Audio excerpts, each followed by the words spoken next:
All right, we live? Yep, I believe so. All right.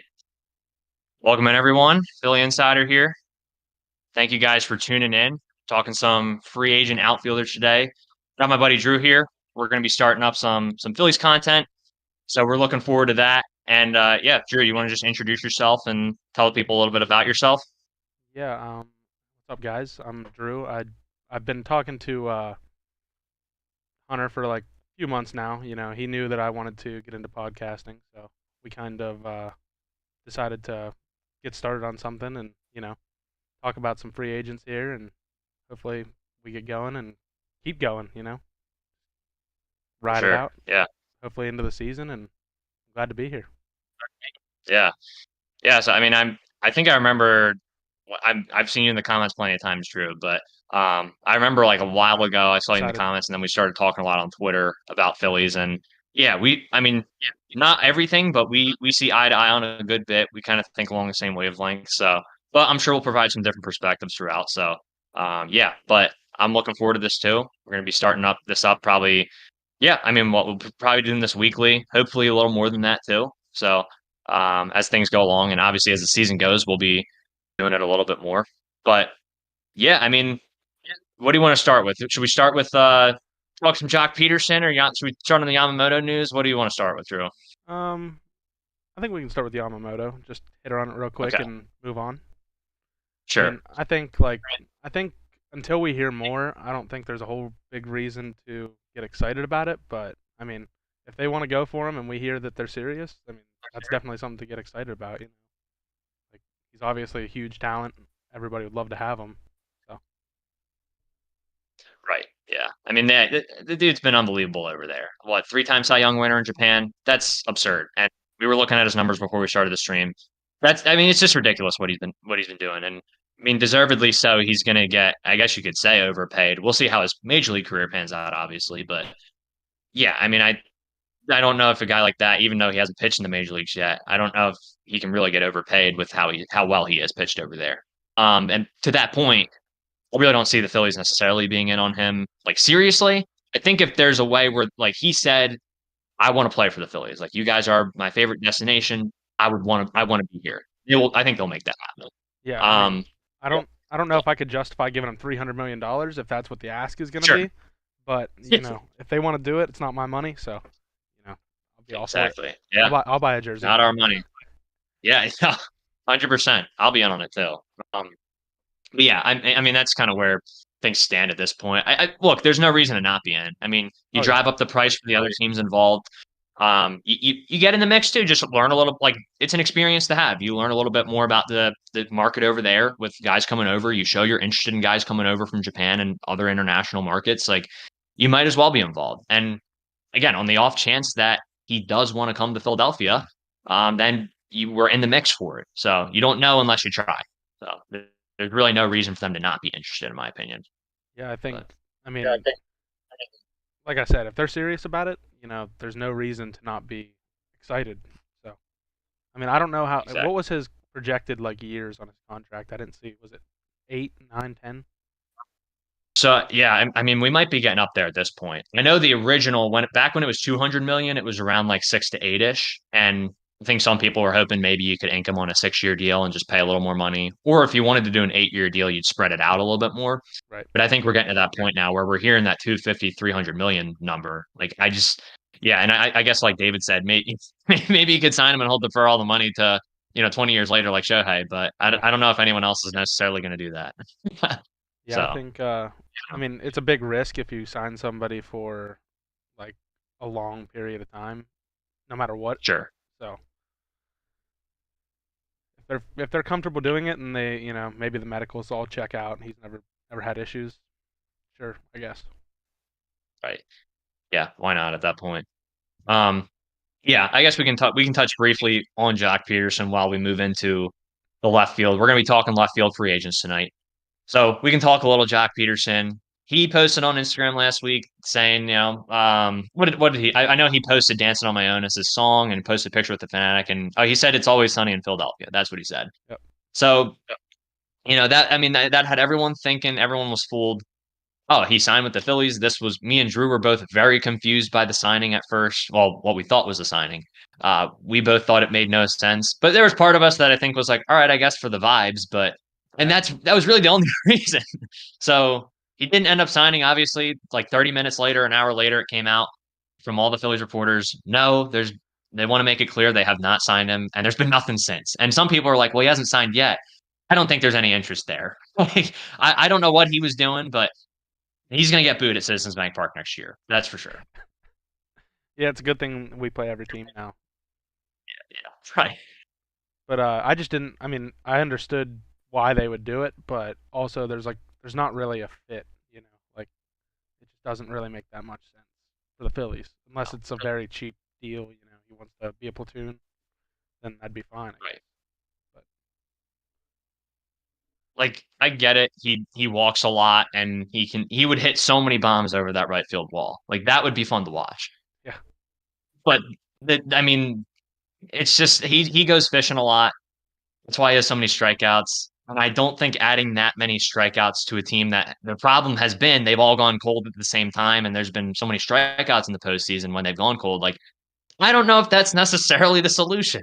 I don't think that fixes the problem. So I don't think you need to go full out, just get a contact hitter, which we'll get into all this when we talk about all these players tonight. But I think that's quite the opposite of what they'd be looking for right now. So yeah. yeah. Anything else on that? No, not really. I mean, I just screw Jock Peterson. Yeah. Yeah. Yeah. What a jerk. I'm looking forward to playing him, but I'm also not at the same time because Yep. God forbid he hits a home run at Citizens Bank against us, and he's going to be taking a slow trot around the bases for whatever the reason. I don't know. I guess he's a 49ers fan. I don't know if that was the purpose of that timing. I really don't know. But point being, Yeah, I don't. Is he we got a from? lot. Is he from Cali? I believe he is. I heard some people say that. Um, I honestly don't know. I imagine he is, but yeah, you can check for us real quick if you have it up there. Yeah, he was. He went to high school in Cali, so Okay. Palo I Alto, California. I guess that's the reason then. I don't know, but whatever it was, it just an odd situation to say the very least. So, um, with that said, I mean, I guess we can kind of move into some of these players here. Sure. So we've got a list of like, I mean, we both made a list of a number of guys and then combined our list together, and we looked at a number of guys that could possibly fit left field for the Phillies. We looked at right-handers, assuming maybe that not even that just platoon, maybe a right-hander that could play full time, maybe a platoon. But we also looked at left-handers in case maybe they can find someone, even if they don't hit well against lefties. I don't know. Maybe they platoon Pache. But before we talk about them, like what's kind of your vision with someone who we get in left field? I know for me, I'm kind of looking at someone. I would like them to be above average defensively. I don't need them to be elite. If they are elite, that's great. But I would, even though we are just trying to replace Schwarber, I would like someone who can give us some good defense out there. I think that would be nice. In addition to that, I think we're also both. I think I speak for both of us when I say we're looking for someone who's going to have pretty good plate discipline, put the ball in play, Yep. walks enough. Doesn't have to be the craziest walk rate, but walks enough to where it shows you have plate discipline, right? Um, yeah, I mean that's kind of the main things I'm looking for. I think someone with a little more contact to balance it out would be nice, but if their strikeouts aren't due to them chasing, I can deal with that, right? But if it's due to them chasing out of the zone, that's a different story for me. So that's kind of what I'm envisioning with a left fielder. I'd prefer if we could get a right-hander out there to help hit against lefties. That would be ideal for me. I was very high on Tyler O'Neill, which we'll do a separate episode on trades, but I was a little disappointed that he kind of went for pennies. So I was hoping maybe the Phillies would be in on that. That's kind of what I envision right now in terms of a left fielder we could add at some point.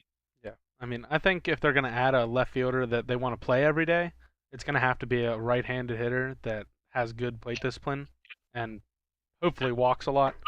Somebody that can bat like not at the bottom of the lineup, but like maybe sixth, seventh, somewhere in there, like right Yeah, behind Casty or right in front of him.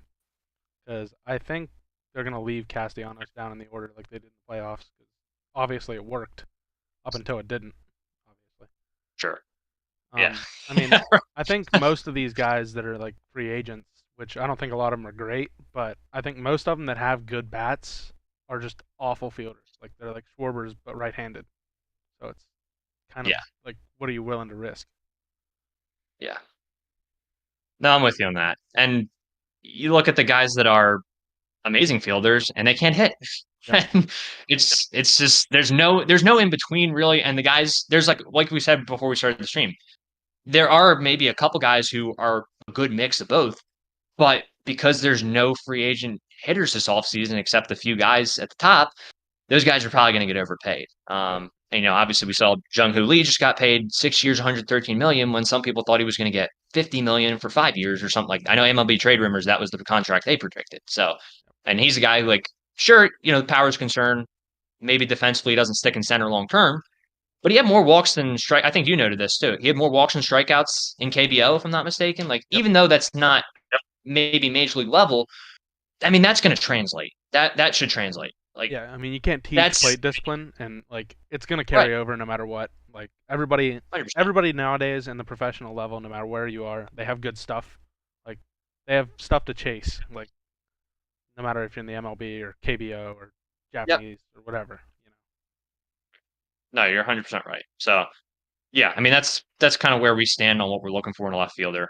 And I see we've already got a suggestion here on Duvall or Merrifield. I'm not talking about Merrifield tonight because he probably is going to end up playing second base for someone. But do we want to start off with Adam Duvall? I guess on that note, Yeah, I mean we can do that.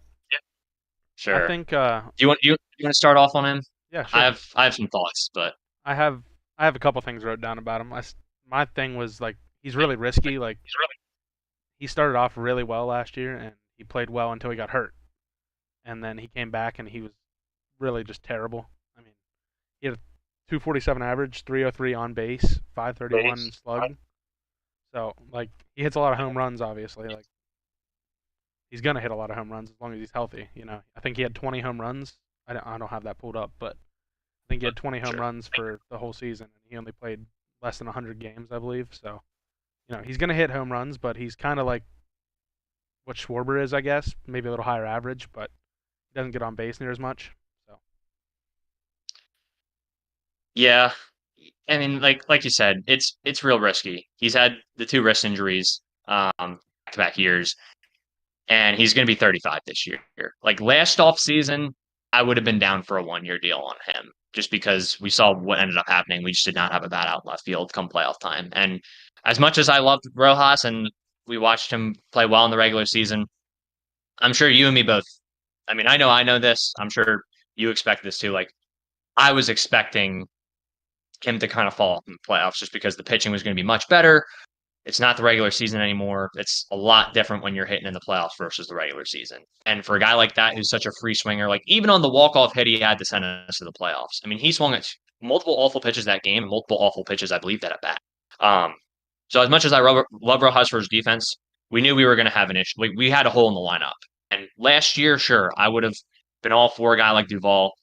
And he's surprisingly on Spot Rack, he was only projected to get like 5.5 million. So I don't know. I guess at that price, yeah, sure, I wouldn't be opposed to that. right, It probably wouldn't be my first choice. And like if he ends up becoming more of a bench bat by the end of the year, that's more ideal, I think.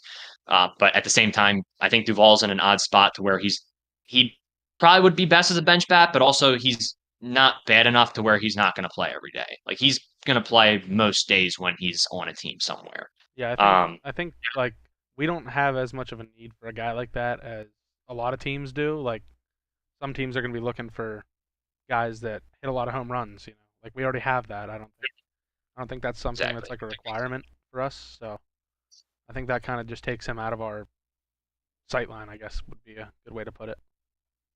Yeah. No, I'm right there with you, man. Like you said, it's a lot of strikeouts, not a lot of walks.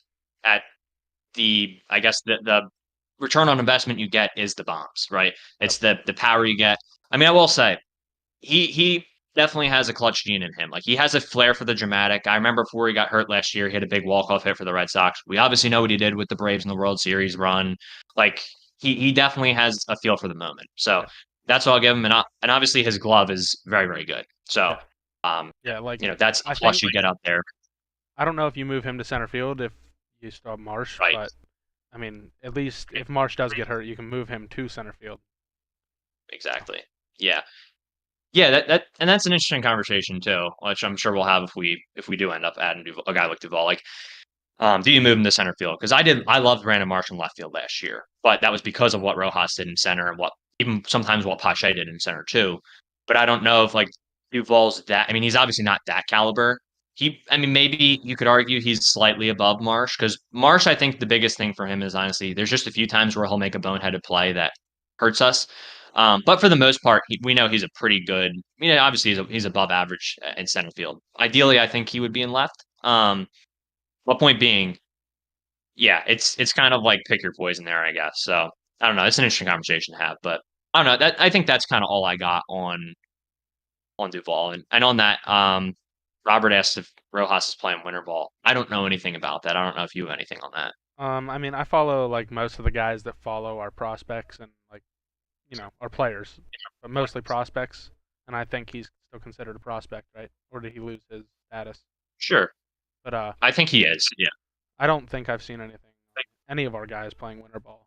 So yeah, maybe I'm wrong, but I don't believe he is playing winter ball this yeah.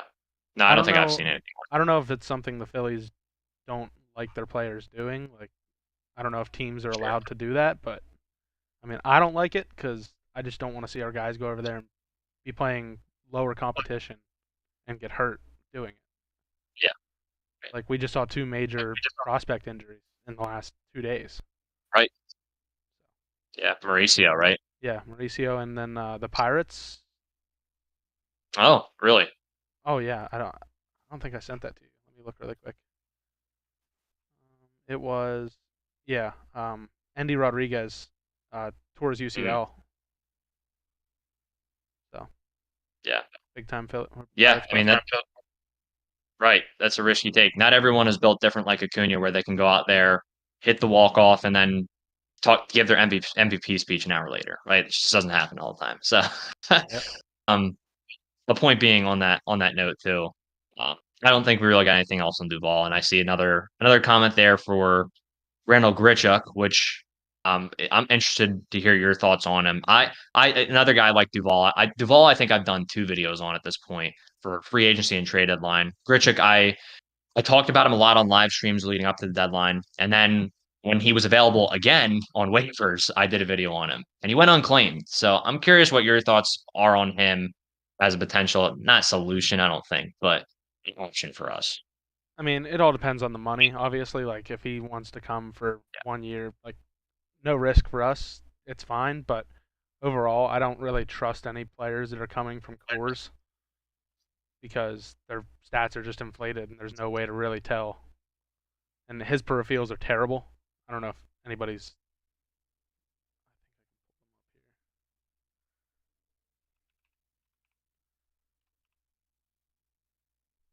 I think I lost you there. I don't know if I can hear you right now. No, I wasn't saying anything right Oh, there. oh, my bad. Yeah, he's a negative fielder, and almost all of his peripherals are like below 50th percentile. So like, it's just I don't know. I just don't trust it, but I would be willing to hear it out for the right price. Sure. Yeah. Yeah, kind of what I got on him. I think his defensive metrics got better when he went to LA. And he did make some nice. There were some nice like eye test plays I saw when I was watching some of his highlights leading up to the August waiver deadline.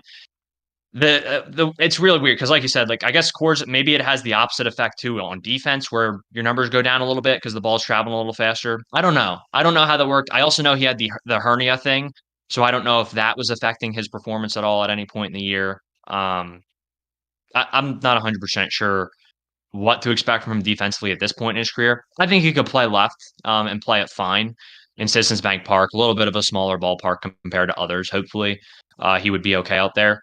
As far as his back goes, like you said, there's a lot of concern there because he was very good with the Rockies, yes. But as you mentioned, Coors Field is obviously a difference maker in that. And we've seen Ronald Grichuk with the bat before. He's a guy who he might be able to give you 17, 18 bombs at a certain point. Yep. He might be able to, have a couple singles here and there that to lead off an inning at the bottom of the order.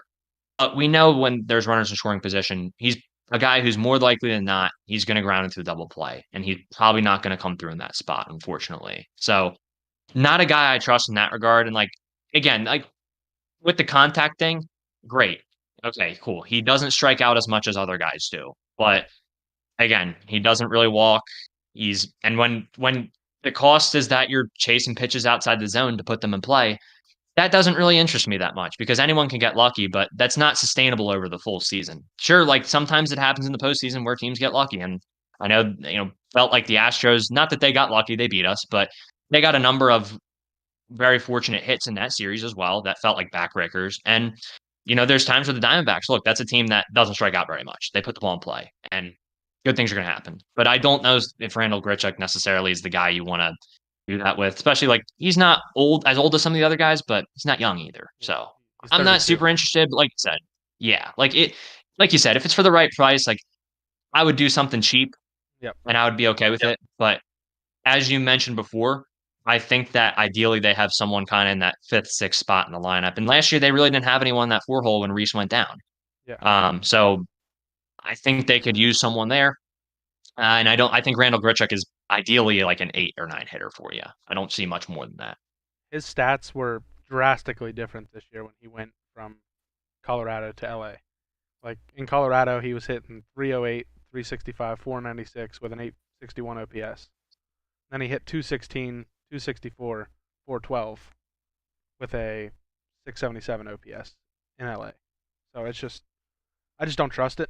But if it's cheap enough, like we said, it's easily worth the risk. But he's not a good fielder either, so that kind of just takes his stock down. Yeah, yeah. If we're talking about his ability to field from like a couple years ago, I'd probably be all in on it. But again, you don't really know you don't know what affected that last year. And if it is the injury, that's real concerning. If it is Coors Field, I guess hopefully it'll be well. But yeah, I think we're kind of on the same page there. And I see another comment for Michael Taylor as well. I remember I talked about him at last trade deadline, and he's a guy like, look, I'm a sucker for like great center fielders. I love them. Yeah, I'll say this right off the bat with Michael Taylor. I think that he's going to have a market that we're not that like he's going to get paid anything crazy, but for a guy who's that good defensively in center field and just hit 21 home runs this past year, he's going to get paid a decent bit. And there's going to be teams who are going to be interested in that who have much more of a need for a guy like that right now. So I don't know if we're necessarily going to be in the mix for him. I don't expect us to be in the mix for him, but I do love watching him play center field. I mean, he's won a Gold Glove. He's tremendous out there. He's got a pretty good arm, from what I understand too. I think he's been pretty healthy over the past couple of years, if I'm not mistaken. And again, it's just like we talked about. There's pros and cons with all these guys. The bat, I mean, I've seen Michael Taylor hit since we've both seen him hit since he was with the Nationals. We know that that is not a reliable source from him. right. With the Nationals, he was terrible as a hitter. He goes to what? He went to the Royals before he went to the Twins. Yep. And I remember at the trade deadline last year, I was like, okay, well, his numbers are serviceable right now. And then I checked at the end of the year.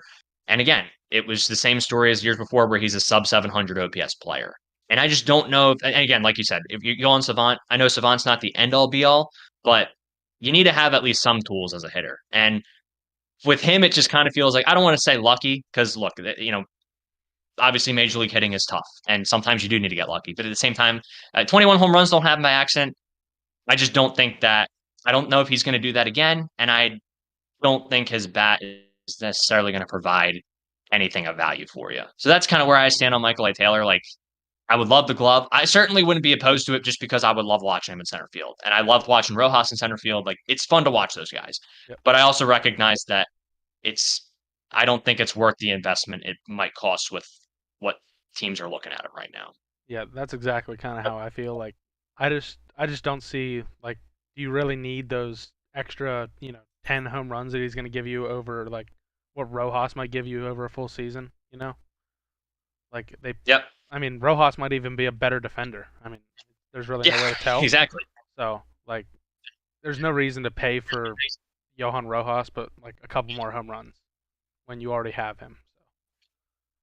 And you have Pache, which obviously he doesn't quite hit like Taylor probably does, but we've seen the potential, like hit some home runs for us. So Yeah, I just don't see the value really unless you're signing a guy like Kiermaier who actually can hit a little bit. But these guys that are really good fielders that can't hit, I just don't see the value in it this year for us with yeah, the roster we currently have. yeah. I'm with you on that, and I mean we can talk about Kiermaier too if you want, because Yeah, while we're here, I I mean I've guess. always right, yeah, yeah.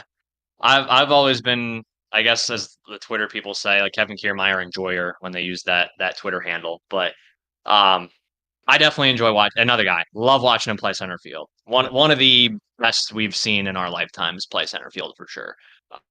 He is. I mean, he's tremendous out there. Like, I mean, I like watching Michael A. Taylor, but Kevin Kiermaier is awesome. Yeah. Um, I mean, he's coming off of one of his better years at the plate too, man. I Yep. was surprised at how he played in Toronto this past year. His first year and not in the Rays organization, and he did really well out there. So yeah, I don't know. What are your thoughts on something like that? I wrote down here like he's probably the only good center fielder, like good fielding center fielder that's worth taking a risk on Mm, because he, but he will require like a bigger contract. He's probably gonna get multiple years yeah, and probably quite a bit more money than we want to spend on somebody like that. But right. I mean, if they do it, I would love it. Obviously, you move Marsh to left, and then there's your starting nine. I mean, no questions asked. You play Kiermaier every day. It's kind Yeah, of like if you want to have an everyday guy, that's your solution. Like that's a solution. But like I said, if you don't want to risk giving him a big contract based on 1 year, then I understand yeah, right.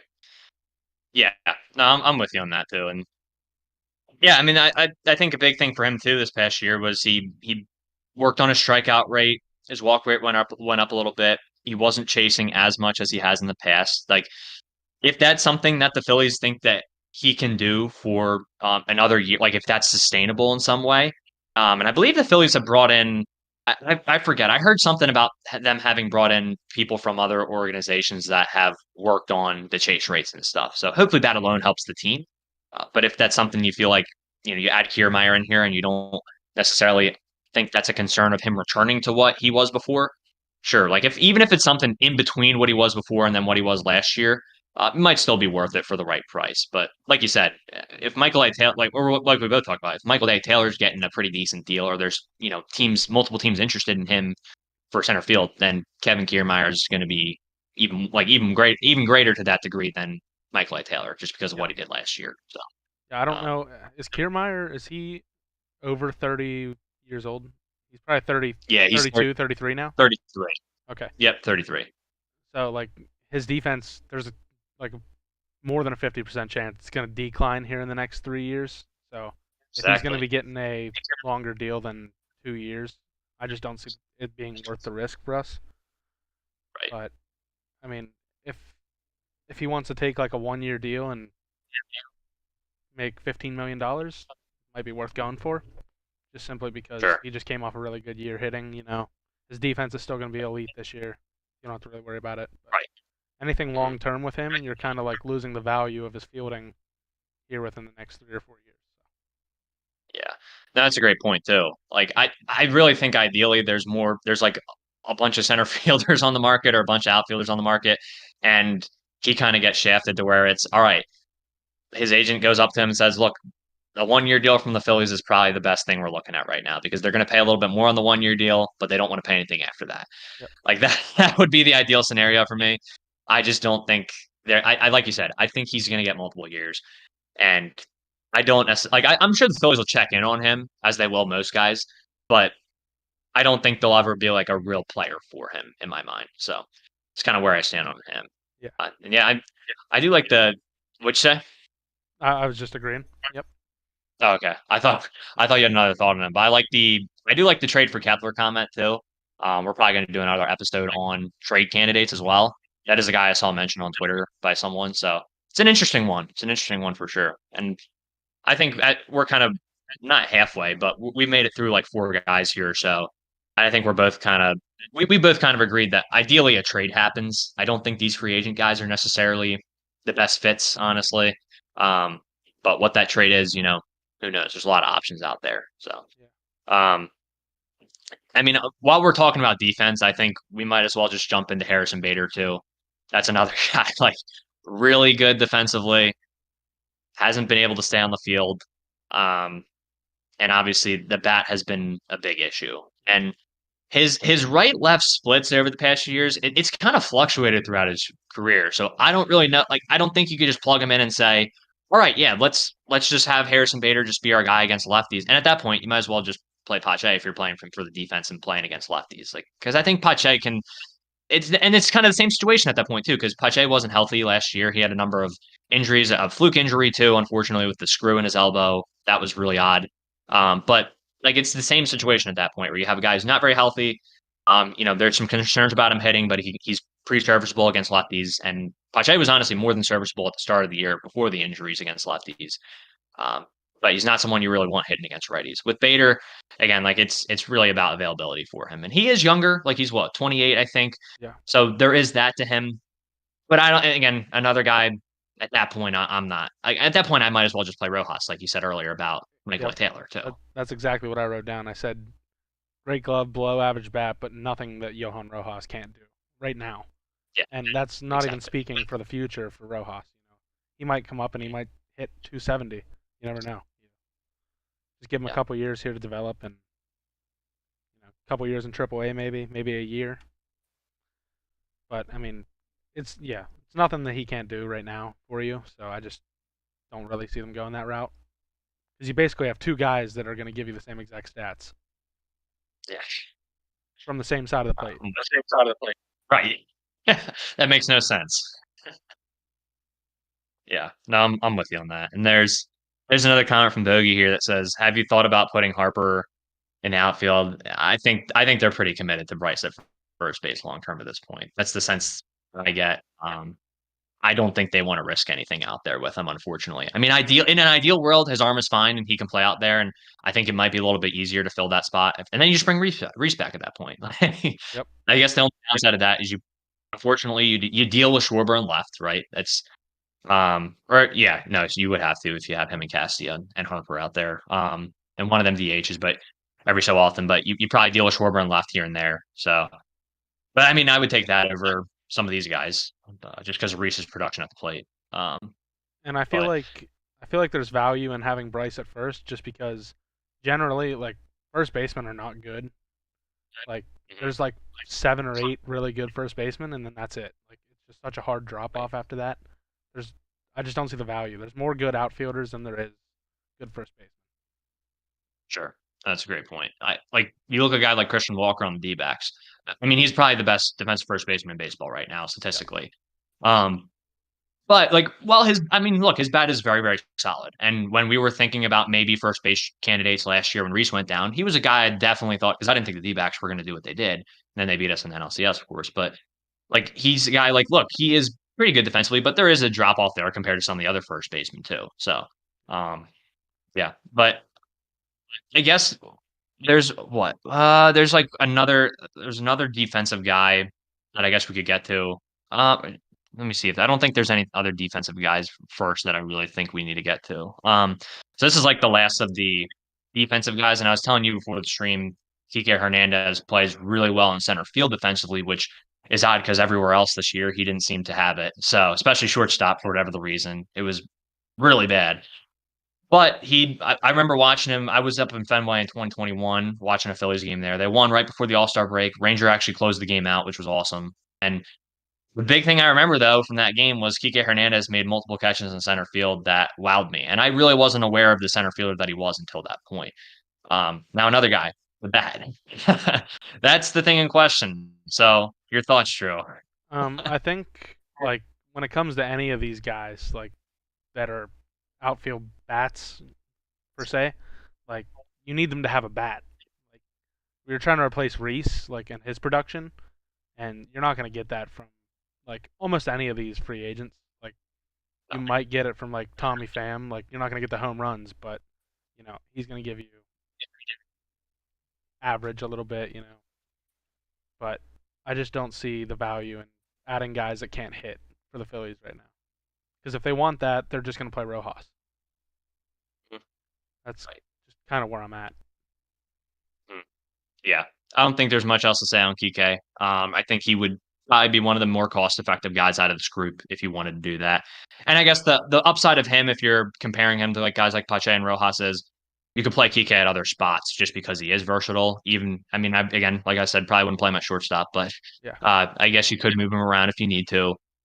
But I mean, it's the same thing. And it should be noted too, he really was only comfortable with the Dodgers as a hitter, and not everyone can do that. And I think there's something to that in terms of just comfortability level, like with culture and as a player. Like, I'm not saying anything's bad in Boston, but there's a lot of pressure there. I mean, not that LA isn't a big market, but the East Coast, it can be different sometimes dealing with the pressure of an East Coast market, and especially Boston. They love baseball up there. I mean, they love all their sports teams, but obviously, I mean, those fans love going to Fenway. They love the Red Sox, and he just wasn't cutting it for them. So I don't know if Philadelphia is necessarily the best fit in that regard. I do think he's a great vibes guy. Like, he's a lot of fun. I would definitely welcome him, but I think if anything, if he comes here, he's probably more as like a bench bat. And then if someone goes down, you have him, right? Like, he's not a guy you're bringing in here to play over Rojas or Pache, or I mean, probably I guess over JK, but it's different because again, while I don't like JK at all,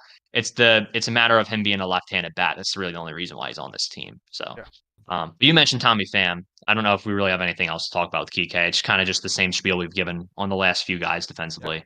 Yeah. It's just Tommy Pham, just yeah, go for it. I was just gonna say it's just not worth it for us to sign a No, guy like Kike. But no, go ahead and it's not. go on, fam. Yeah, I mean, Tommy Pham is interesting. Unfortunately, we saw what he could do in the NLCS this past year and in the World Series too. That sucked. And he was a guy who I think a lot of people thought he would be on the Phillies' radar come trade deadline, and for good reason. I mean, obviously we were in that market. There just were not, and some of these guys on this list are some of the same guys that were available at the trade deadline too. Who it's just like it's the same thing again. It's just not worth it at the trade. It wasn't worth it at the trade deadline, and it's just not really worth it now.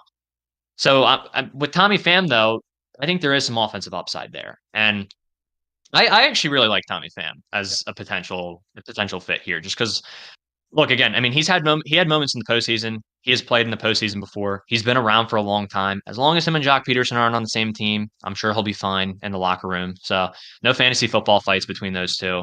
Um, but look, again, another guy who, I mean, he's got pop, and you're going to get 20, 25 home runs from him throughout the year. The glove isn't going to be anything great. I mean, I'm not going to love watching him out there, but it could obviously be a lot worse. And I think with the offensive production you're getting from him, yeah, I would be willing to give up a little bit of defensive value to get some of that offense production. I Yeah. think my concerns lie with can he be like really, really good versus left-handed pitching? I know his splits have kind of fluctuated too.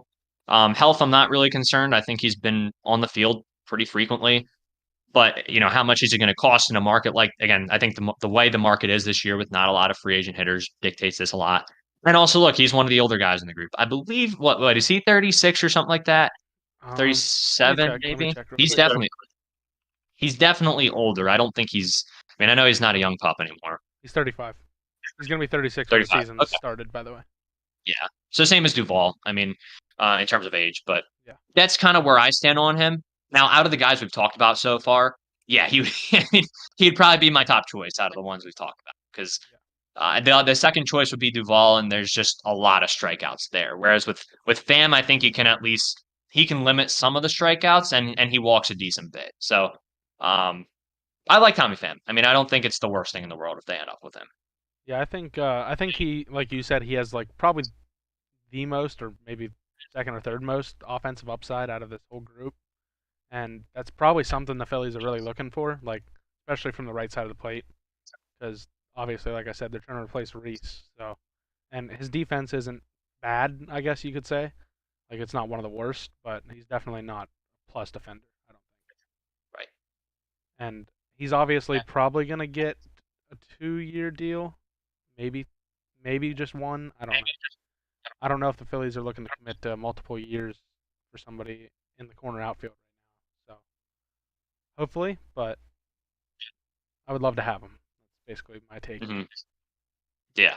Yeah. No, I'm with you, man. I mean, I think at the trade deadline when I first looked, I mean, he was one of the first guys I was thinking about, and I was like, Tommy Pham, like, because we both watched him for a number of years, and it's just like it's just such like a meh pickup, but the rest of these are way more Met pickups. And I mean, at the trade deadline, again, he was another guy who, by the time the trade deadline rolled around and I had looked at all the guys I wanted to look at, I was like, wow, he really might be the only one I don't have too many issues with. Especially because the Cardinals, I really didn't know if they were going to sell on guys like Carlson and O'Neill at the deadline. I think they wanted to wait that out. Especially Carlson has years of control, so they were going to want to wait that out. And he's got issues too that we're not sure what he's going to be long term. And um, yeah, even Tyler O'Neill, like he's not been able to stay on the field. He strikes out a decent bit. He doesn't chase a ton, but he strikes out a decent bit. But with Pham, it was just like, all right, you know what you're getting. You're getting him for a half a season too. Like you're not making a big investment here. It would have made a lot of sense. And I think now, like you said, if you can get a 1 year deal, perfect. I mean, I'm all for that. I mean, I'm Yep. not opposed to spending again, not most of our money left, but some of it I would not be opposed to paying it. Um, but that's in terms of cost and everything and fit. I think he's one of the guys who makes more sense than most. And look, like I think if you have a guy like that, obviously he played for the D-back, so that was one of the reasons we lost. But with all the other guys that went cold and how Castellanos was in that series, like maybe he's a guy who is able to move up in the lineup when the playoffs roll around, and he does help provide some of that production that you were missing last year. So I think it makes a lot of sense. Yeah, I totally Yeah. agree with you. I mean, I think their number one thing I believe is going to be a not terrible fielder that has offensive upside, and he kind of just fits that bill. Like he's been Yep. around a long, long time, so you kind of know what you're getting, and it's probably worth it if he wants to do 2 years. But I mean, I don't know. I don't know what their plans are, obviously, so I can't really speak to that. Sure. Yeah. Yeah. I'm not really sure what to expect on that front either. As far as also Diamondbacks go too, I think another guy like a good transition from that. Again, Rob mentions another option here, Gurriel. Now this one, I was looking at him earlier today, and I mean I've obviously kept up with Gurriel throughout the past year or so.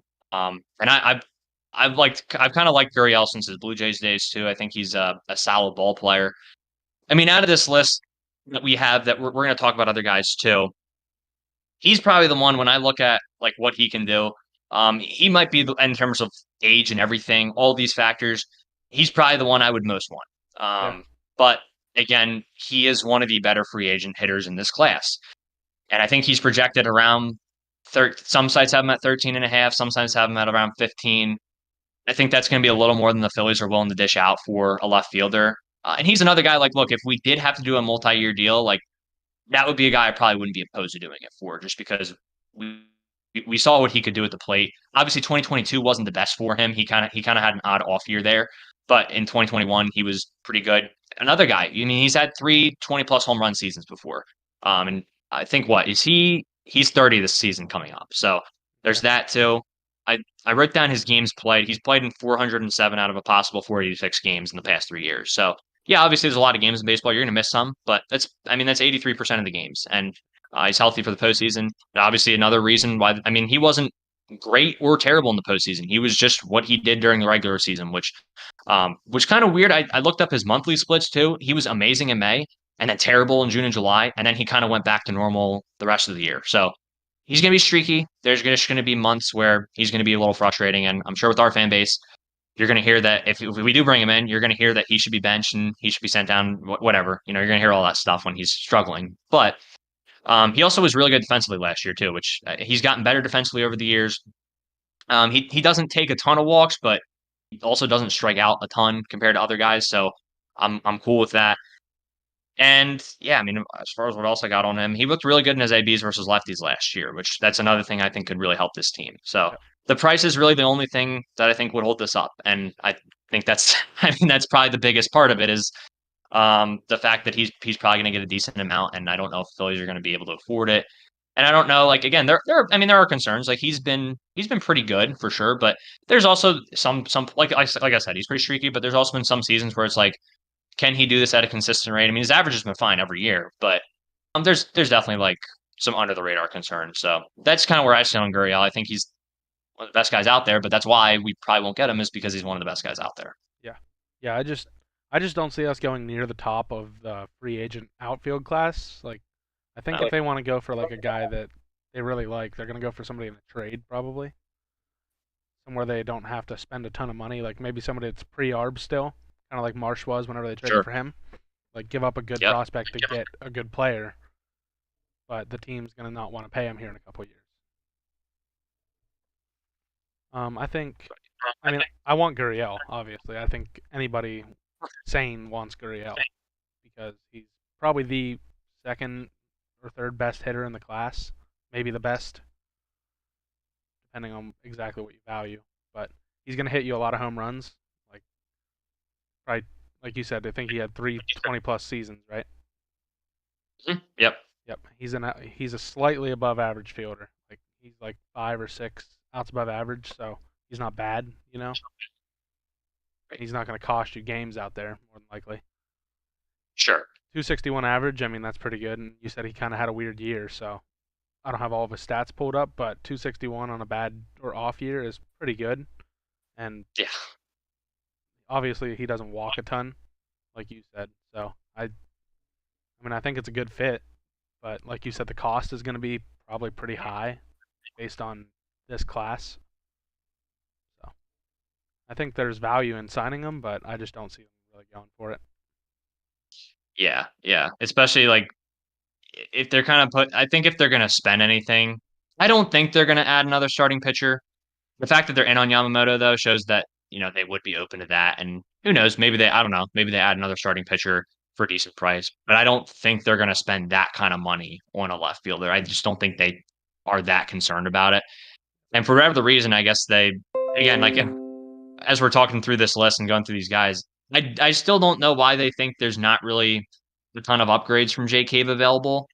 I think there's plenty. I mean, I think some of the guys we talked about are upgrades from Jake Cave alone. It's not really about that because we're going to get into some of the lefties too that are upgrades. That's really the big thing is that he's a lefty bat. But point being, I actually forget where I was going with that. Yeah, I don't even know. But I mean, I guess that's kind of the whole point. Um, but yeah, like you said, he's going to be near the top of the list. I remember. I'm circling back to my point now. But they're not going to ditch. I don't think they're going to dish out that money when they don't see left field as much of a priority as other things on the team. Even though the pitching is already pretty great, I think they would love to add to that. So, Yeah. yeah, I mean, yeah, I mean, as far as other guys go too, I guess kind of I don't know if we kind of went through all the righties. I didn't do that on purpose. We didn't talk about Hunter Renfro, but I That's kind of just want fine. to save him if that's cool. Yeah, that's fine. Yeah. But I think yeah. All right, if you want, we can talk about him quickly. Yeah, I just don't like it. Like I don't think it's a good fit. I don't think he's good. There's really no upside at all. Like he is what he is. I think I am glad we are on the same page. yeah, it's bad. He's probably one of the worst on the list as far as players, like just overall. Left hand, right hand doesn't matter. His peripherals are pretty much the worst out of all the free agents that are at least, big names. Yeah. Yeah. I I can't stand watching Hunter Renfrow play. I can't lie. I'm trying to be nice, but I just can't. Like he is also I remember I was looking at him at the trade deadline last year and I was trying to talk myself into it. I'm like, we just need someone. And I was like, I can't do this because everywhere I looked and every Angels fan I looked at, even fans who had him on other teams and I looked at all like his clutch stats and everything. He's probably one of the most unclutch players in Major League Baseball for whatever the reason. Like I guess when guys are on base, he just doesn't get it done, even though he has serious pop. So I guess that's why he has decent home run numbers, but the RBI numbers are never really that high because he just doesn't do it when guys are in scoring position as much as other guys can. Uh, Look, he's got an arm. I mean, he's not a guy with one out in left field. I mean, Tommy Pham, I would much rather take him over left field over Hunter Renfroe. I think Hunter Renfroe really scares me out there. Yeah. Outside of his arm, he's got an arm, but that's all. That's about all he's got going for him. And I remember some people were saying, "Well, he can also play first base too." He played first base for the Angels a little bit, and I think he was terrible there, if I'm not mistaken. So that's not really an option either. He's probably coming off his worst season, excluding the COVID year.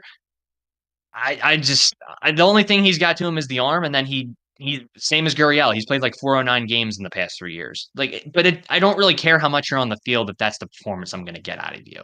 Like that's putting it lightly. So and you can see there's a reason why he's bounced around so much. Yep. So I'll leave it at that. And I think we're both out on him. Yeah, I think he's at the point in his career where he's going to sign with these terrible teams every year, and he's going to get traded in the middle of the season and disappoint whoever he goes to. Like that's just kind of Yeah. he's in that vicious cycle now where he's just not that good. Yeah. And Ted, I wish we were talking about the other Hunter Renfroe. I would gladly take him on the Phillies right now over this Hunter Renfroe. But yeah, that's yeah, that I guess just to wrap, that's a rough way to wrap up the right-handed hitters. I think that's everyone we got on the right. Like, well, we got a couple switch hitters left, but Yeah. yeah, it's bad, man. It's bad. So um, yeah, I guess to kind of transition into the lefties, we can. I'm not that these guys are better lefties, but you want to talk about Aaron Hicks a little bit because he had an interesting year last year after heading to Baltimore, kind of revived his career a little bit, but got hurt again there. Actually, against I think it was on a Rojas line drive in Philadelphia that he hurt his wrist again. Another guy who's had multiple wrist injuries, so kind of Yeah. odd with him and Duvall. Um, Thoughts on him? I know he didn't really finish out well in New York, so Yeah, I just I don't really trust it. Like he was good for the Orioles, but man, he scares me. He is so scary. But if he wants to take a very cheap contract to come play for 1 year, I mean, you can just get rid of him in the middle of the season if it doesn't work out like you want it to, But his peripherals are awful. They're really just terrible. But I think he might be worth a flyer, like because he does have that little bit of offensive upside in him. So I think it might be worth it for a couple yeah. $1 million. No, right. I actually kind of fall in the same thing, like same way as you. When you sent him as part of the list, I had been looking at him a little bit, and I kind of went back and forth on even have him on my list when I was making mine. I was like, I just don't know if I can warrant this. And look, I think, like you said, I think there's some potential there, but I would want it to be like a Josh Harrison deal where like, Yeah, that's and exactly that what I was wasn't gonna even say. that right. Like that, even that was like we gave Josh Harrison a little too much when you already had, excuse me, you already had Sosa who played a similar role. Um, the point being, you give him a deal like that where if you cut ties with him mid-season, it's really not going to hurt you, or it's not going to hurt you in terms of having extra. If you have extra money to go pick up someone at the deadline, it's not going to hurt that very much. So I'm kind of with you on that. Um, Look, I mean, as far as things I got on him, again, it's the injuries. That's the main thing I have. It's I don't know if I trust him to stay on the field because that's the other thing is like if he were to play well here and he did live up to the contract, would he even be on the field enough to warrant him playing that well? That's the other problem. So that's kind of where I stand on him. He did hit very well against lefties last year. I saw he had a 163 OPS plus against them, and in his career, it's 110 OPS plus versus lefties. So I don't know. Maybe there's some value there, but then again, like it kind of falls in the same conversation. Like, all right, well, we have Pache who can do that, and you're not really. I don't think at this point, in Aaron Hicks' career, I don't think you're getting a detriment defensively, but you're not getting what you had 4 or 5 years ago before the wrist injuries. I think that's really set him back offensively and defensively, honestly. Because it's again, anytime he takes a dive for a baseball too, that's something that's going to be in his mind is the wrist injuries. And I mean, it was not pretty. It was not pretty when he went down last year. Like obviously his wrist was intact and everything, but just look, you hate to see a guy when they make a diving catch like that and their wrist just kind of gets scrunched. Something's when they're going that high speed, something's probably not right. Yeah. Um, I mean, I'll give him this. He's walked a lot the past 2 years, 13%. So he's going to be on base. That's a 350, plus. 353 Um, on base this year. That's really good. there you go. That's very good. And chase rate has been pretty low despite a decent K rate. His K rate's not as bad as other guys too. It could be much worse. And on Spot Rack, I saw he's projected less than a mil. If that's the contract, I mean, yeah, I mean, I would if you I would say I would probably look at other options and try to trade for someone. And then if you get to spring training and he's still available, yeah, then I think you make a deal like that. Um, the way he played in Baltimore, I think definitely earned him another chance in the big leagues next year, though, for some team to take a chance on him. So maybe it will be the Phillies. I don't know. Yeah. There's definitely some upside there, I think, for this year. Honestly, like I want to just jump in and say this. Like I think the Phillies' entire offseason plan basically balances on Yamamoto right now. Like if they're gonna go over that Yeah, third luxury tax threshold, they're gonna go. I mean, they're gonna go way over. They're gonna spend. They're gonna sign guys. They're gonna trade for guys. Whatever they gotta do. So I think everything's kind of gonna depend on that. Like if they get them, they're yeah, gonna be over that third tax threshold. Yep. They're gonna No, be wanting to 100%. like get a guy like Gurriel. They're gonna spend. So Yeah, 100%. Yeah, and if they don't, I think to answer Rob's question, I mean, I believe there some. Now it's always hard to tell. You don't know exactly how much they have left to spend at any point because there's always different reports on it. But I believe the thing I've seen is that they're around like 252 right now, so that leaves them with what 25 million until the 277 third threshold, and then I think I know Matt Winkelman, who we both follow. I think he said. I think it was him who said this. You'll probably see them spend maybe 18 mil of that and then leave the 7 mil for the trade deadline, something like that. yeah, Which I think that's very reasonable. So, um, but like you said, if they are going to go over, they will go over. So, yeah, um, obviously, we'd all love that, but who knows at this point? Only other thing I'll say on Aaron Hicks is he has had some postseason moments too with the Yankees. So that's always something I'm always like, stats and everything aside, if you can have a big moment in the postseason and make it all worth it there, you're good in my book. But I don't know at this point in his career if we can expect that from him. So yeah, that's all I got on him left. So yeah. I think you want to move to the other switch hitter and Robbie Grossman, who I know we were talking about a little bit before. This is kind of a like you said, this is a fun one, man. yeah. What do you got on him? I think he's probably my favorite. Like I know there's value in being a switch hitter, obviously, but just in general, out Sure. of all the guys, I think like he's got the best fit for us because I've talked to you a little bit about it before the stream, but like his walk rate is like 90th percentile, his chase rate is 100th percentile. Like he's the best, and you know, 340 on base, you take that. He doesn't hit for a ton of power, like under 400 slug, but I think his value is like in his ABs, not what he like, not his counting stats. So I think he'd be No, like a good yeah, support piece down at the bottom of the lineup. sure. Yeah, and like you said, like um and that's 100 percentile, man. Yeah, wow. That's that's awesome. Especially if you're gonna struggle a little bit with the bat and you make up for it with the on base percentage, I'm cool with that too. Um and what, he had 57 walks to 98 strikeouts this year. Yeah, that's pretty darn good. I'll definitely take that. And he's got pop. I mean, we saw him in 2021. I mean, I know he played 156 games to get it, but still had 23 homers that year. It's still an accomplishment. I mean, he's not going to have, I think a guy like Pham or Gurriel probably has a little more pop for sure. But yeah, I mean, he's got some pop. Um, yeah, you did more research on him than I did, as I mentioned before it, but he was exactly at 100 OPS this year, or 100 OPS plus. So, what you got from him, what you lost from him in some platoon matchups versus right-handed pitching, you gained from him in the matchups versus left-handed pitching. And there's obviously much more matchups you're going to get throughout the year versus a right-handed pitcher because there's just more of them. So, I would say in that regard, I didn't look exactly at his numbers off the pull up the splits real quick, but that tells me that he held his own. I mean, he's not completely lost out there against right-hand pitching. He's not going to lose every single battle. So I think that's a plus for you there too. As far as his platoon splits, yeah. I mean, what did he do this year? Yeah, so he did struggle against righties, but he still had a 304 on base percentage, and then his on base percentage versus lefties was 416. So I think that definitely still warrants playing a good bit. And I don't know if you mentioned his glove, but like I don't think you're gonna get killed by his glove out there. At least as far as I know.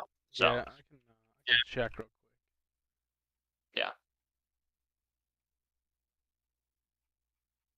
His outs above average was -5, so he wasn't yeah, qualified, but that means he didn't play a ton of left field.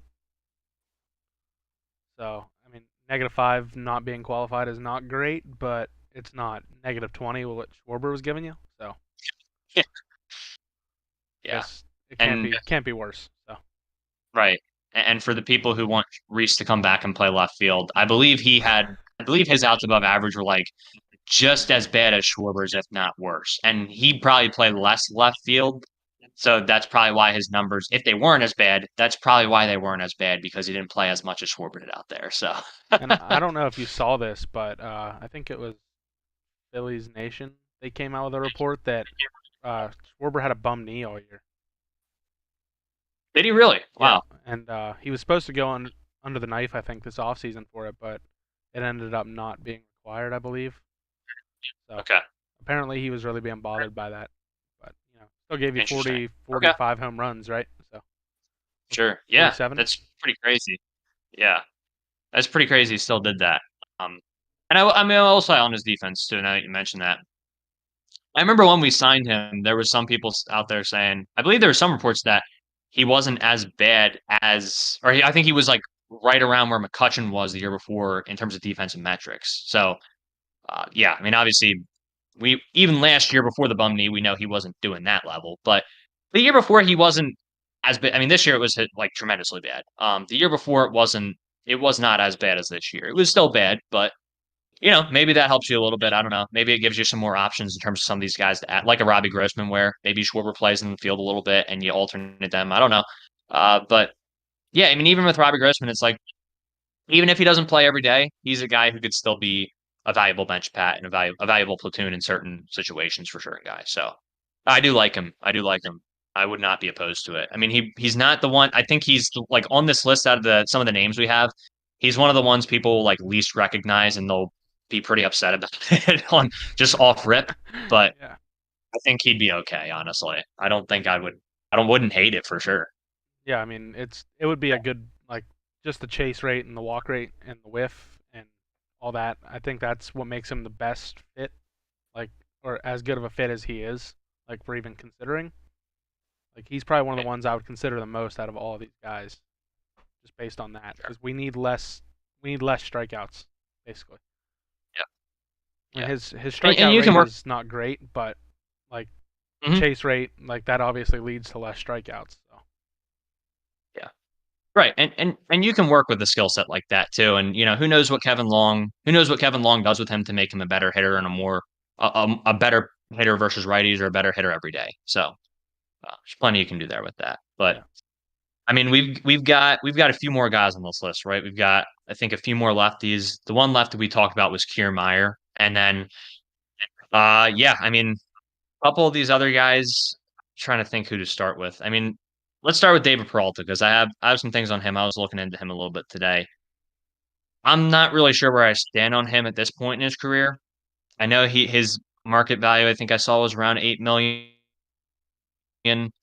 I would expect it to be hopefully a little bit lower if we were to go after him. But he's going to turn 37 in August.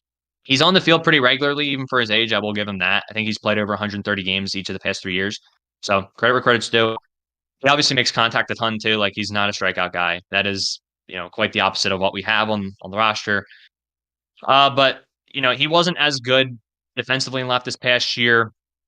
I'm not really sure, and also like his arm's not that great, so I don't necessarily know if it's I don't think again another guy he wouldn't kill you out there, but given what he's done at the plate the past couple years and the fact that he did fall below 700 OPS this past season, and he is getting older. I'm not sure how I feel about him. He did hit pretty well versus lefties, but it was a small sample size for a reason. That being said, on the lefties, like here's what I'll say on this: if you're talking about him and Pache playing out there rather than him and Cave, sure, maybe you get a few more bombs over the course of the year from Cave, but it comes at the cost of him not really hitting at all otherwise. Like, yeah, that's the thing about Cave. Like he does have some power to him. I will give him that. But I just I don't trust him that much. Not that I trust David Peralta to be anything crazy. I don't know. I mean I wouldn't love it. I wouldn't necessarily be opposed to it either, but he probably wouldn't be my top choice of the lefties. So that's kind of where I'm at. yeah. I mean, if my opinion of it is like if the Dodgers were protecting him from lefties, like the Phillies are going to do the same thing. Like the Dodgers are smart, Right. and you don't really want an older guy that's going to not be great in the field, like especially with the arm. Like having a good left field arm is a big deal. It's going to save you some runs throughout the year, and the under 300 on base is not great. The under 700 OPS, obviously, that's not good.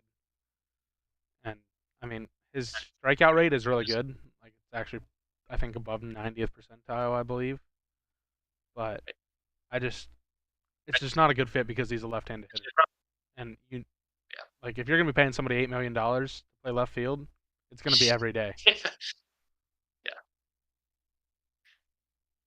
Yeah, I don't think I'm paying that for David Peralta. It would have to be like, and again, like I said with Aaron Hicks, it has, and Aaron Hicks, not that the price, I mean, we'll see if what the price ends up being, but like with Peralta, I think you go through the offseason. If you haven't added anyone, you need someone, and he's one of the few guys available left, and Yeah. he's affordable and his price goes down. That's when you do it. But I just think if they're gonna ideally, I go don't lefty out there in left field, it's gonna be a bigger guy than that. Like it's gonna have to be a sure. good, really good hitter, like somebody that's Yeah. gonna hit Like a Jock left-handers. Peterson, Oh yeah. right?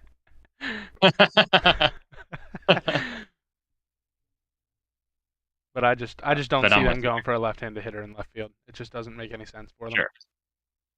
Yeah. No, I'm with you on that. Which of these other left? I think we got two lefties left, right? Is that it? We've gone through Yeah, every other guy. Rosario and who else? Brantley, right? Yeah, yep. Yeah. I think Which of those do you want to start with? we can go with Rosario, I guess. My take on him, Okay. my take on Rosario is like, if the Braves don't want you, I don't want you either. Basically, like if they're not gonna try to keep you and like they don't see anything in you, I just don't think it's a good idea because they would obviously know more than we would just looking on from afar. Like the Braves, they always keep their good players. Like I don't want their scraps because they're their scraps for a reason. Kind of my opinion. Mm. No, I'm with you on that, man. I mean, Rosario is interesting just because he is just 2 years removed from that World Series run the Braves had. I mean, he was awesome. That was that was something else. But at the same time, you're not expecting that from Rosario again. I don't think you're going to really get anything close to that again. For the right price, again, another guy, I would not be opposed to it. Um, Again, it's another, like you said, if you're going to get a lefty, it's going to have to be someone who can hit versus lefties really well. And I don't necessarily know if he's going to provide that for you. I don't know if he would be the worst guy on this list, but again, the list isn't anything crazy. So it's not necessarily it's not a high bar to set for him. Yeah. Um, and I think I gave out like grades for each of the areas I'm looking at for, just to get like a general sense of kind of where I stand on them. I gave him an F in chase rate because I think it's like 2% or something like that. That alone is like, all right, Yeah. like you said, like the Braves can work with that. The Braves can probably help and fix some of that a little bit. I don't know if the Phillies are necessarily going to be able to manage that. I just don't know if I expect that to happen. I think he'd be a little more affordable than some of these guys. He's not the oldest guy, I guess you could say. He's still over 30 by a number of years, but and his gloves okay. It's just like I've said meh a lot this one, but he's like the most not like he's not like the worst, he's not the best. He's just like, okay, we got Every Rosario. Like, I don't really know where we go from here. The Gonna biggest he's gonna be serviceable, I guess. Maybe less than serviceable. the It's biggest just thing with not him that's one thing. It's not exciting. the biggest thing with him is like he has been there and done that, like Sure. Yeah. as far as playoffs go, I guess that's kind of like something people look at. But I just I don't know. If the Braves are letting somebody walk, there's 90% chance there's a good reason for it. Right. Like and they're going to replace them with somebody better. So you can obviously make the same move that the Braves are going to make and replace them with that better player. I think Sure. I just think our best way of getting a left fielder is going to be through the trade market. I just don't think any of these free It agents is. like really fit that well. No. But based on like either its price or performance, like that's the two big things that are going to deter us from getting any of these guys really. So, Mm. 100%. And to answer Rob's question too, I believe Spotrac has Grossman around 7 million. And I'm just using Spotrac because MLB Trade Rumors does project a contract for the top 50. So like they don't have all these guys on here. They have some of them like Gurriel and some of the other guys, but that's kind of why I'm doing it that way because that's just like their best guess is probably as good as my best guess. But they've been wrong before. I mean, there's always times like that's why I do love MLB Trade Rumors because there's times where teams overpay and they're like right on the money because they just I don't know. I guess they have a good contract projector or whatever. But yeah, so we'll see. We'll see what happens with that. as far as Brantley goes, I'm curious to hear your thoughts on him too, because I think he's is he going to turn 37 this upcoming year? He might be one of the oldest guys on this list Yeah, too. I do believe he is going to be 37 or maybe even 38, Yeah. but uh, he's very injury prone. He's hardly played a full season worth of games in the Mhm. last 3 years combined, I believe. And it's just like his bat's okay, but he's not going to play a good left field. Like he's not going to give you what you need out there. He's slow. He's like second percentile, I believe, speed, Mhm. and Yeah. it's just it's not it's not a good fit for us because we're going to be looking for somebody that can field better than Schwarber, obviously. I believe. I mean, they might pivot if they really believe in somebody's bat and play Schwarber in left field, but I don't think Brantley's that guy. No, I'm with you. If you told me like 6 to 8 years ago we were getting Michael Brantley, I would have been like, oh my gosh, let's go. I would have been really excited. But like you said, you can't even look at his Savant page because he played 15 games last year. That's not a sample size.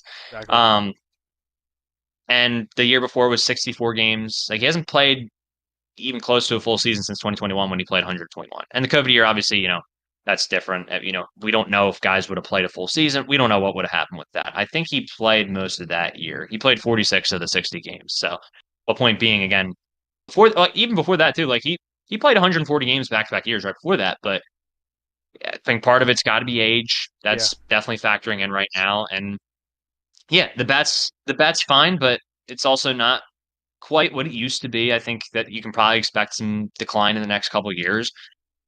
And even if you don't get decline, I mean, like you said, defensively, I don't think that's necessarily going to do it for you. So, yeah, I mean, with that said, we've kind of talked about all these guys. I don't really think there's really much else to say on Michael Brantley. I No. wouldn't like it very much. And cool, again, another guy played in the postseason, but I would probably take Eddie Rosario. What Eddie Rosario did a couple years ago, I'd take my chances with that and Yeah.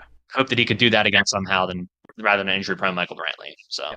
I just um, I think if they're gonna go for like a guy like a guy to play every day in left field, it's gonna be a young guy, and a lot of these free agents are 32 plus years old, and I just don't think they're gonna be playing somebody like that every day. Like they're gonna be looking for you. yeah, yeah. No, I'm with you. On that, we talked about all these guys, and as we're kind of wrapping up here, I do want to ask you, like, out of like, well, we looked at 14 guys, I think. We had Jung Hoo Lee, but he fell off the list when the Giants paid him. Which of these guys, like, do you have like a top two or top three? If you had to pick, let's say the Phillies, we know they're not like we were foretold by some future teller that they're not going to get anyone in the trade market. Yep. There any top two, three guys you're looking at? You're like, these are the guys I would love to have on this list. Yeah, definitely. I think it's 100% number one for me is Tommy Pham. No questions. As far as the offensive upside goes, I think it's too intriguing to like pass up as long as the price is right. And Mhm. if we're not considering money, I think Gurriel it probably jumps him for number one, but it's not realistic. And number three would probably be Grossman, just based on his chase rate, and he's an average fielder. So I think it's a good fit. I think all three of those guys are good fits for different reasons. So Mhm. that's kind of my take. Yeah, I wish I had something different than you, and I'm trying to switch it up just for the sake of being different. Uh, I mean, I'm looking at this list right now. Here's what I'll do. I'll just boot Gurriel off my list because I'll assume that he's going to cost too much. Just so that way we have two different lists. I still want to have Fam on there like you did, and I still like Grossman too. I think those two guys make a lot of sense for a number of reasons. Fam for the offensive upside, and then Grossman for the skill set he has as far as plate discipline goes. As far as the third guy goes behind them, I mean, it's really tough. If we're not considering price and I'm booting Gurriel off my list and saying he's unrealistic, I guess the guy I would look at would be Kiermaier. Yeah. If Oh he's yeah. on, like, let's say Kiermaier, I guess in this scenario where I'm saying Gurriel is going to cost too much, maybe some teams they just pass on Kiermaier and they're not willing to take the risk, and he lasts a little bit longer than we expect. And we swoop in, we get him on a 1 or 2 year deal, ideally one. Um, I'll take him for the defense. I'll take him for the potential that he somewhat replicates what he did last year, at least enough to warrant him being out there. Just because I would love to watch him in center field for another year or two before the inevitable decline probably happens. Yeah, that's the unfortunate. But yeah, and there you go. Ben in the comments saying he could die happily if the Phillies ended up having if Kiermaier ever played for the Phillies. And I mean, this was a couple years ago when we before we got Marsh. I remember there was a lot of people who were hoping we were going to trade for him, and he ended up getting traded to the Blue Jays last year after we traded for Marsh. So that was off the table. But now Marsh is, there's potential that he can play left field. So that's kind of where I would go. But yeah, I mean, if Lourdes Gurriel's at the right price, I mean, he's the best guy here. And Yeah. like obviously, you would love to have Jorge Soler or Teoscar Hernandez for the offensive production too, but that's just not. I mean, those guys are probably going to get what 20 million, something around that. It's just probably not going to happen. So that's kind of where I stand on all these guys. Yeah, I think we're both on the Anything else you same. wanted to mention? Yeah, I think we're both on the same field. Like trying to be realistic about it. Like you don't want to be like, oh, let's get Gurriel. Like guaranteed, no questions asked. He's the only guy. You know, you Yeah. got to kind of be considerate of like the price, but I just don't think they're gonna pay somebody if they don't think they're gonna get their money's worth out of it. Like just to have a guy standing out there. I think I might have lost you. I'm back now. We good? Now we go. Yeah, I think we're good now. Okay. But I just don't think they're gonna pay somebody just to stand out there. I think they would just go with what they ran in the playoffs last year if they're gonna go that route.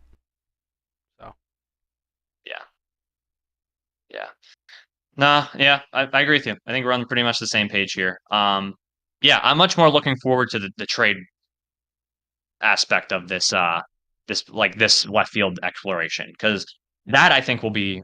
I think there's some really interesting options. I know Randy's been thrown out there a little bit. See if maybe we'll talk about him a little bit next time. But um, there's a lot of fun options out there. It's gonna be much more exciting to talk about them too because this list was just. I apologize. It was depressing, but also like yeah, like I think it is necessary to go through it and just look at these guys and say, look, this is realistically what we could be looking at next year. Is yeah, one of these guys. oh yeah, no Ideally, doubt. some of the guys on the list, I think, right, like some of the guys on the list, I think you could definitely probably move off of there. But we're just kind of looking at them just to get a better sense of the range of like free agents we're looking at in the left field market. But um, yeah, anything else you wanted to talk about before we wrap up, Drew? I mean, that's kind of what I got on this.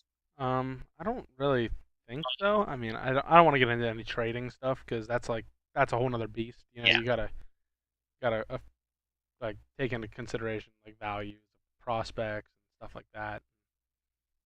And also anybody that says trade Castellanos and like salary dump him, you're kind of out of your mind yeah. because nobody's It's gonna take just that contract. It's not a good no, contract really. no, That's my that's take on not going that. to happen. I mean, right? It's not going to happen. Like the thing is too. Again, I was sitting here after the NLCS and I was livid with Castellanos, and I honestly still am. Like I am still really frustrated with him. But at the same time, the guy also was the reason, like the main reason we were in that or NLCS in my opinion, because game two, if he doesn't hit that home run, I don't know where things go from there in that game. I really don't. Yeah, he went And like off. I think, or sorry, game three, yeah, like I don't know where things go. And then in game four against Strider, I mean, what we only had three. I mean, we didn't have many hits that game, but they were big flies. And I think Castellanos had two in that game, if I'm not mistaken. Yeah, he did. So yeah, that's not if you're salary dumping. There's I would say the guy between him and Walker, it's more likely going to be Walker. Yeah, And I don't think that's going to happen. But if it were to happen, that's the guy who it would be.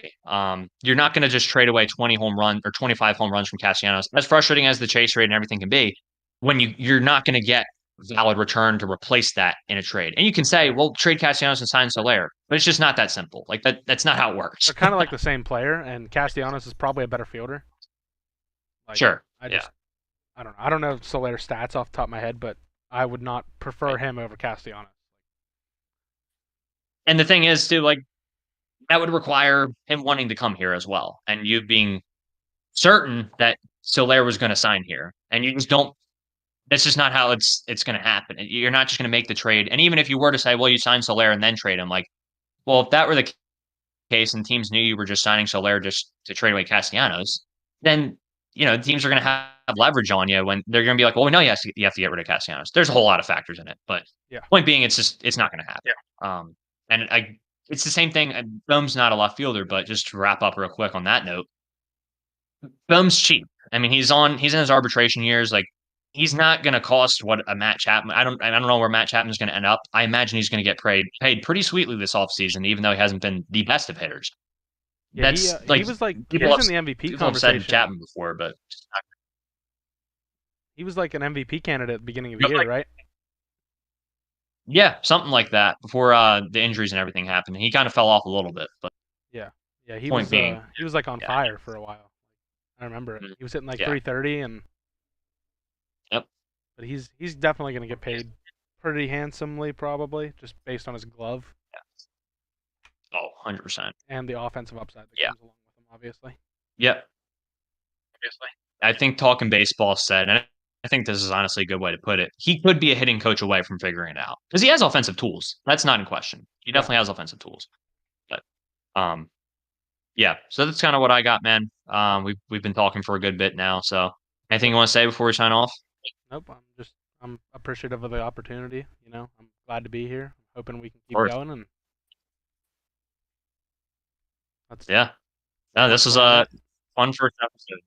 I Yeah, agree. this was a fun first episode, man. I enjoyed it. So, thank you guys for tuning in. And if you want to hear the Yamamoto stuff, you can go back to the top of the episode. And yeah, thank you guys again. Appreciate all y'all for watching. Tune in. We'll be back next week at some point again, talking some Phils, and we'll be covering it throughout the year. So, God bless y'all. Have a good one, and